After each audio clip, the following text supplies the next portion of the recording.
Bonjour à tous, c'est Pierre, je suis très heureux de vous retrouver aujourd'hui pour une nouvelle vidéo où on va parler de l'intervention de la Banque centrale américaine sur le marché interbancaire.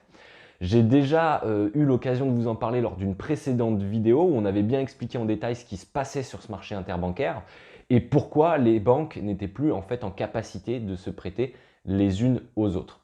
Donc vraiment très rapidement pour récapituler ce qui s'est passé, au mois d'octobre, les banques donc aux États-Unis ne sont plus en capacité de se prêter de l'argent entre elles.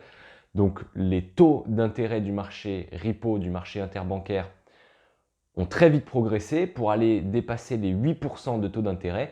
Et ça a obligé donc la Banque centrale américaine, pour maîtriser sa politique monétaire globale, à intervenir de manière directe sur ce marché interbancaire en injectant des dizaines de milliards de dollars par jour pour aller en fait se substituer au rôle des banques et qu'elles puissent continuer à se financer pour leurs activités donc de refinancement, les activités à court terme. Quand la Banque centrale américaine a commencé donc à intervenir sur le marché interbancaire au mois d'octobre, ça devait normalement être pour une très courte période, de 2 semaines. C'est ce qu'avait déclaré donc Jérôme Powell au début de ce programme de liquidité qui a bien fonctionné parce que les taux d'intérêt sont vite redescendus sur le marché interbancaire. Pour autant, ça s'est étendu dans le temps parce que là on est en début 2020 et on a encore des interventions qui sont nécessaires de la part de cette Banque centrale américaine sur le marché interbancaire. Encore la semaine dernière, elle injectait plusieurs dizaines de milliards de dollars par jour. Aujourd'hui, on est dans un vrai QE4, même si la Banque centrale américaine ne veut pas l'avouer, parce qu'on voit que la progression du bilan de la Banque centrale américaine est vraiment très importante.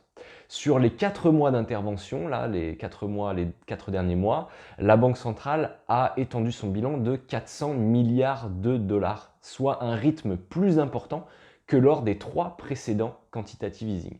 Donc quand Jérôme Powell il a commencé en fait à intervenir sur ce marché interbancaire, il avait déclaré à l'époque que la croissance de notre bilan pour la gestion des réserves de liquidité du marché bancaire ne doit pas être confondue avec le quantitative easing mené à la suite de la dernière crise financière, ni les récents problèmes techniques ou les achats de T-bills envisagés pour résoudre les problèmes du marché repo ne devraient sensiblement influer sur l'orientation de la politique monétaire. En aucun sens, ceci est un quantitative easing. Donc en fait, ce que nous a dit Jérôme Powell à ce moment-là, c'était que des interventions techniques, que des interventions momentanées et qui permettraient de résoudre une situation de crise de manière rapide.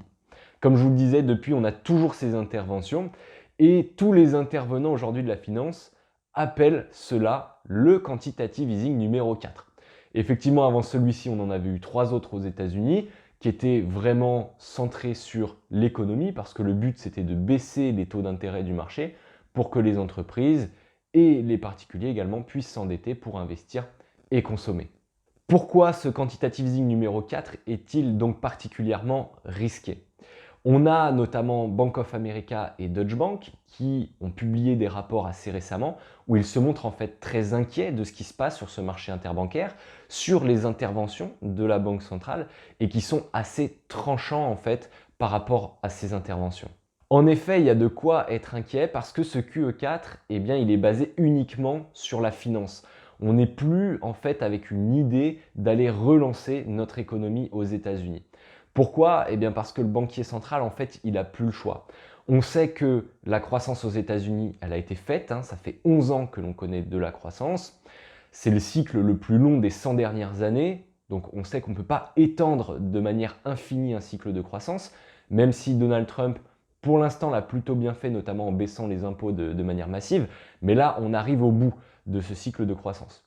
En témoignent les derniers chiffres concernant les PMI manufacturiers aux États-Unis qui ont été mauvais, donc publiés juste en ce début d'année 2020, qui sont déjà inférieurs aux attentes par rapport au consensus, mais qui sont surtout les plus mauvais chiffres depuis le mois de juillet 2009. Donc on voit bien qu'on est sur ce ralentissement économique, ce qui est assez normal, mais la Banque centrale aujourd'hui ne souhaite pas qu'on ait une dégradation des conditions financières parce que ce serait juste catastrophique. Donc pour cela, elle intervient sur ce marché du repo pour que les institutions financières puissent continuer à se financer et surtout à utiliser l'effet de levier. Donc la Banque centrale américaine, en fait, va encourager l'utilisation de l'effet de levier des institutions financières.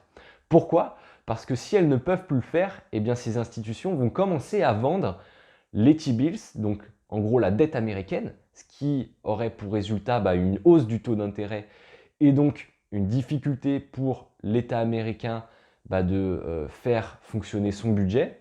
Et puis aussi ce qu'on appelle les MBS, donc les produits qui ont quand même été très connus via la crise de 2008, la dernière crise donc financière que l'on a connue, parce que en fait ces titres de créances donc, qui ont été titrisés, qui ont été mis sur le marché, toutes ces dettes-là, eh bien, représentent évidemment un risque.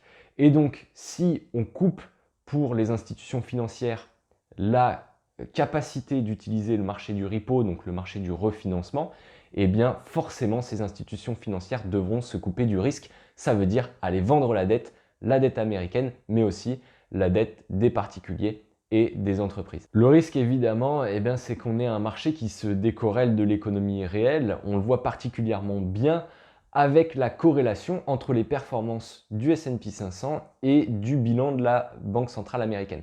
Sur les dernières semaines, la seule semaine où on a eu une performance négative du S&P 500, c'est la seule semaine où le bilan de la Banque centrale américaine s'est réduit. Donc là, j'imagine que vous voyez assez facilement où est le problème. C'est exactement la même situation qu'on avait en 2008, où la Banque centrale avait été particulièrement accommodante avec les marchés financiers et même avec des signes de bulle que l'on avait sur le marché immobilier américain, avait continué le plus possible et au jour le jour d'encourager les taux d'intérêt très bas pour que le système continue à tenir encore un petit peu plus de temps. Le problème particulier qu'on a aujourd'hui, c'est que depuis 2008, on constate que les institutions financières en dehors des banques sont 2 fois plus dépendantes au marché du repo donc que précédemment.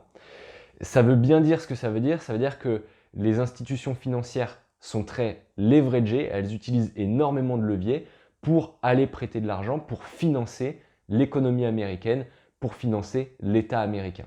Donc à ce titre, j'aimerais vous citer le dernier rapport de Bank of America, qui est assez explicite, où il cite « Il peut y avoir une situation dans laquelle les banques veulent se désendetter rapidement, par exemple lors d'une fuite d'argent ou d'une liquidation sur un marché provoquée par une réévaluation soudaine de la valeur, comme en 2008. » Donc c'est une situation que là, on pourrait tout à fait retrouver aujourd'hui. On voit que nos marchés sont au plus haut, on voit que l'économie ralentit, que les fondamentaux de notre économie ont tendance à se dégrader et qu'on va battre des records uniquement parce que le marché privilégie des conditions de liquidité.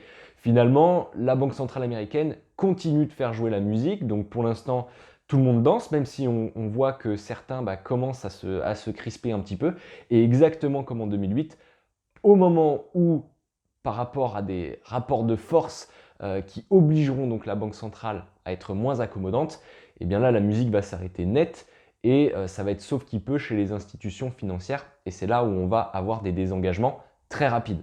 Donc là aussi je voudrais vous citer en fait l'ex-président de la Banque centrale de New York qui a très dernièrement déclaré: la dernière crise financière fut en partie alimentée par le manque de volonté de la Banque centrale américaine à remonter les taux, alors que le marché immobilier nous montrait des signes de bulle. Bon, jusqu'ici, il ne nous apprend rien. On le savait, mais ça prouve juste qu'en fait, la Banque centrale américaine avait, en connaissance de cause, ce marché immobilier qui commençait à surchauffer, mais finalement n'avait pas le choix et a continué à survivre finalement jour après jour, en tout cas à faire survivre les marchés financiers jour après jour. Donc je continue la citation.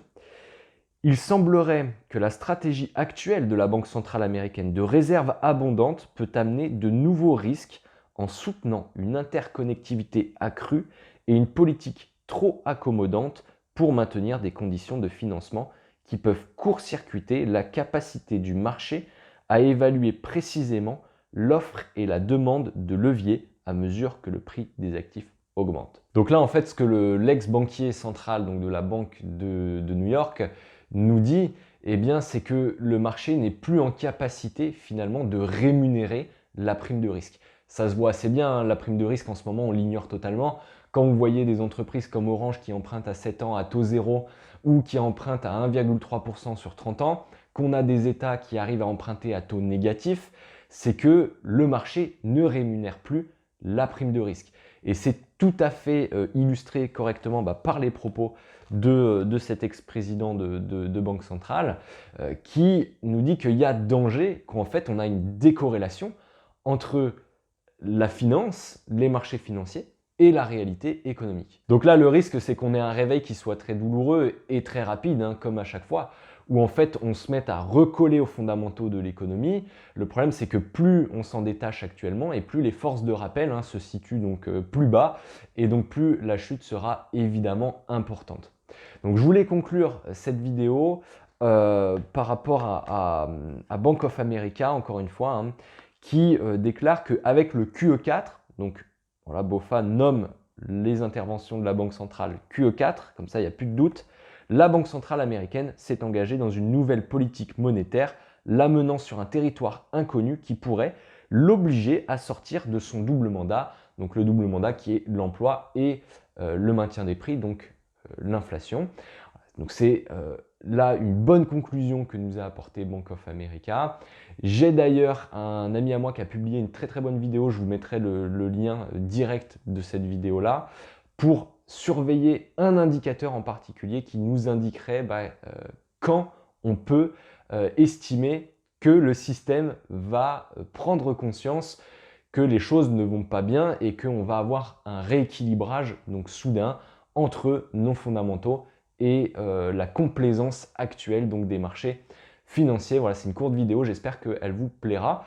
J'espère aussi que cette vidéo-là vous a plu. N'hésitez pas à vous abonner, à la partager également, à commenter avec plaisir. Et je vous dis à très bientôt pour une prochaine vidéo. Ciao!